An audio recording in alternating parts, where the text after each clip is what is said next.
all these happy, beautiful people. In other words, it's highly, highly addictive. Social media is impacting social issues too. We now know that many of the major social media companies hire individuals called attention engineers who borrow principles from Las Vegas casino gambling, among other places, to try to make these products as addictive as possible.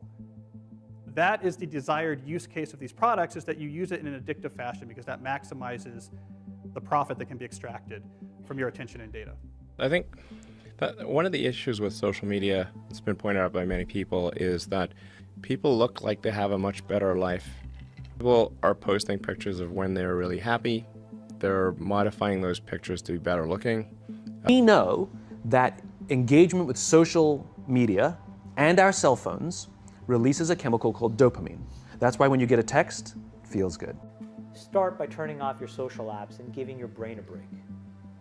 Because then you will at least be a little bit more motivated to not be motivated by what everybody else fucking thinks about. Few of us can debate, right, that there's an increase in depression, anxiety, and suicide amongst young people.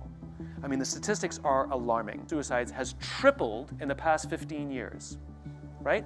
Girls also engage in social media 40% more than boys.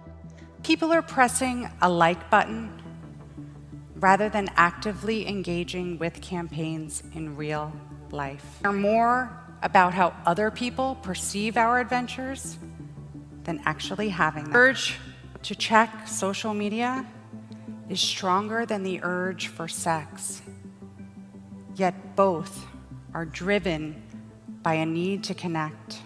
But on Twitter, like, it could easily be, I read this little article here a while back showing what words needed to be in content for those to be most likely retweeted, and they were almost all high-level negative emotion words. Both Twitter and Facebook, all social media, is basically something different in human history in the sense that it's just a crowd without a purpose. So it's a crowd looking for a purpose, meaning that throughout human history, when you actually had to have face-to-face interactions with people, the only reason you would show up in a crowd is because the crowd had a purpose. So where we Them, of course, has to be the imbalance of social media and cell phones in our lives. I'm not against it. I'm against the amount of it, right? That we can't go for dinner with a friend and put our phone in airplane mode for an hour and a half and just be present with our friends. And so how do we combat this imbalance? We do more yoga. When significant stress starts to show up in their lives, they're not turning to a person, they're turning to a device, they're turning to social media, they're turning to these things which offer temporary relief. We know, the science is clear, we know that people who spend more time on Facebook suffer higher rates of depression than people who spend less time on Facebook, right?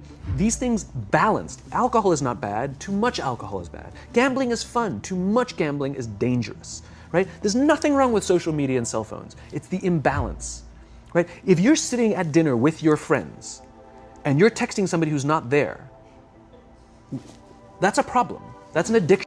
Well, we have a growing amount of research which tells us that if you spend large portions of your day in a state of fragmented attention, so large portions of your day where you're constantly breaking up your attention, take a quick glance, do a just check, let me just quickly look at Instagram, that this can permanently reduce your capacity for concentration.